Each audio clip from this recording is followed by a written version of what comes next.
早幾個月，當港股表現得好差嘅時候，其實美股啦依然都係好硬淨嘅。直到大約2星期前，隨住越來越多美國科企啦係公布佢哋嘅業績，再加上一啲美國經濟指標係唔太理想啊，令到美股啦係出現急跌嘅情況嘅。當中 S&P 喺過去1個月啦就跌咗大約10%嘅，而美國科技指數 Nasdaq 就更加之慘烈，喺過去1個月係跌咗接近15%，係自2008年金融海嘯最大嘅單月跌幅啊！面對住咁急嘅跌勢，最近都收到唔少嘅觀眾問到我有關美股嘅最新睇法同埋投資部署嘅，所以啦，我都準備咗一啲資料同大家分享我嘅睇法嘅。今日啦，我會首先同大家去到解釋一下普遍經濟學家同埋投資者好關注嘅問題啊，就係債息倒掛嘅情況同埋對經濟帶嚟嘅啟示啊。之後啦，再會分享我對於美股目前嘅投資部署嘅。Hello， 大家好，我係 Grant， 歡迎你嚟到我嘅 YouTube Channel。如果想了解更多關於個人理財同埋投資嘅知識，歡迎大家去 subscribe。債息倒掛係最近財經界一個非常之熱門嘅話題，特別係講到2年啦同埋10年期美債利率曲線出現倒掛嘅現象，係截至2019年8月再一次出現嘅。你會問啦，點解呢一個指標係咁受關注呢？因為其實債息倒掛啦係一個準確度非常之高嘅經濟衰退信號。因為過去50年，當美債利率啦係出現倒掛之後嘅6個月至到2年嘅期間，美國經濟啦就會陷入衰退嘅啦。就例如對上2019年，當債息倒掛1年之後，美國經濟啦就因為疫情嘅衝擊而陷入經濟衰退。不過相信唔少人都會問到，債息倒掛究竟係啲咩嚟嘅呢？其實呢個概念啦係同美國國債嘅息率啦係有關嘅。相信大家都知㗎啦，美國經濟啦係長期都係處於呢個財政赤字嘅狀態嘅。所以要繼續有錢去到維持政府日常嘅開支，美國政府就需要向市場發債嘅，向投資者籌集資金。當中啦，呢一啲美國債券嘅年期啦，係可以由最短幾個月去到30年咁長都有嘅。如果喺一個健康嘅經濟環境底下咧，我哋可以想像到短期嘅債券嘅收益率啦，係會相對低過長年期嘅債券嘅。原因應該都唔難理解啊，就係因為短期嘅債券啦係快啲到期啊，投資者要承受嘅風險就相對比較低。所以收益啦就會相對比較低嘅。相反啦，長年期債券嘅風險就相對比較高，所以回報率都會係相對比短債吸引嘅。不過當投資環境唔太明朗，將會有越來越多嘅投資者啦係會選擇將資金買入長年期嘅債券去到避險嘅。而因為長年期嘅債券需求增加，令到債價上升嘅。所以長債嘅息率啦就會下跌啦。相反啦，因為短債嘅需求減少，短債嘅價格就會下跌，令到相對嘅息率啦係上升嘅。而因為咁，債券嘅息率啦就會出現倒掛嘅情況啦。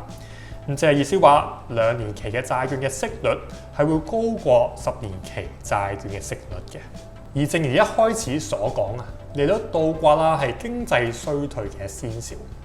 而自1995年開始咧，其實每當2年期同埋10年期美債息率嘅曲線出現倒掛嘅時候咧，經濟衰退就會喺6至到24個月之後咧就出現嘅啦。咁你會問，面對住債息倒掛嘅情況，作為投資者又應該點樣去到部署呢？首先，大家要留意嘅係最近2年啦同埋10年期債息倒掛只係維持咗一個好短暫嘅時間嘅啫。所以債息倒掛呢一個經濟信號嘅指標就暫時就未太明顯嘅。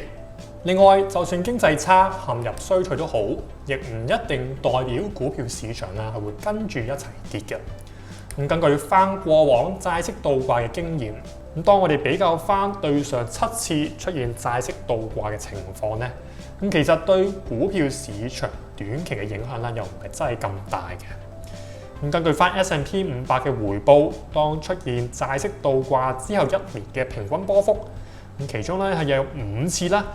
都係有正數嘅回報㗎。平均嚟講啦，仲有大約11% 嘅升幅添。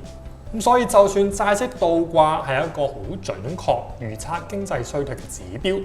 咁根據翻頭先嘅數據啦，就可以見到其實對股票短期嘅負面影響啦，係唔係真係咁大嘅啫？而事實上啦，仲有好多其他嘅因素去到影響住股票市場嘅表現嘅。咁就例如係聯儲局貨幣嘅政策啦、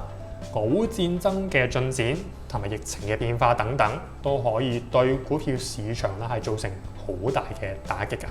咁所以我認為投資者啦都唔需要太過擔心呢一次債息倒掛對股票市場嘅負面影響嘅。咁雖然係咁啦，最近股市啦係的確跌咗唔少㗎。見住自己嘅投資組合喺短短幾個星期跌咗咁多，當然係唔好受嘅。不過其實當我哋去到諗深一層嘅時候，當股票市場大跌，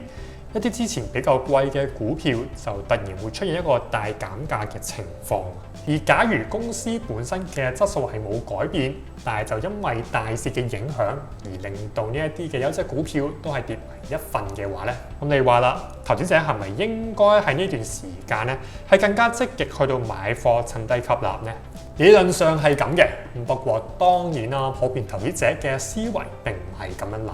根據 TD Bank 一間嘅美國銀行公佈嘅數據，就可以見到普遍投資者嘅投資取態，由2020年第二季至到2021年嘅第二季咧，可以見到散戶每日平均嘅交投量咧都好高㗎。不過由上年第三季開始咧，就見到交投量係逐步減少㗎。主要原因啦係因為股票市場嘅升勢結束，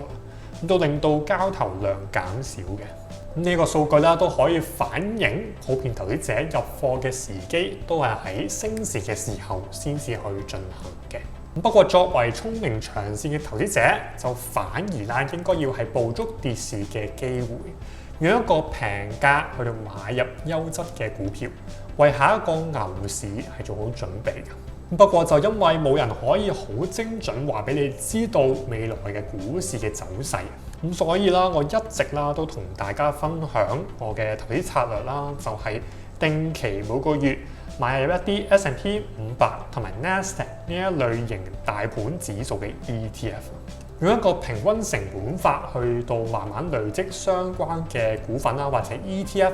去到做一個長線嘅投資部署嘅。咁正如巴菲特嘅投資金句啦 ，We don't have to be smarter than the rest, we have to be more disciplined than the rest。巴菲特想透過呢句話去到提醒大家，要成為成功嘅投資者係唔需要醒目過其他人嘅。不過反而啦，就要比起其他投資者更加之有紀律性，先至會成功。其實投資股票唔需要太過花巧，亦唔需要花好多時間研究個別嘅股票。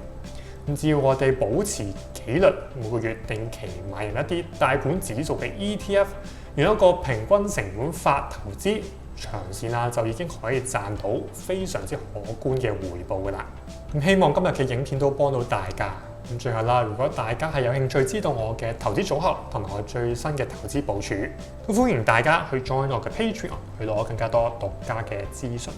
詳細嘅資料可以去翻下邊嘅 description 參考。多謝大家收睇啊！希望大家係可以 like 我條片啦 ，subscribe 我嘅 YouTube channel， 同埋 follow 我嘅 IG 同埋 Facebook account。好，今集時間差唔多啦，下集繼續和你賺。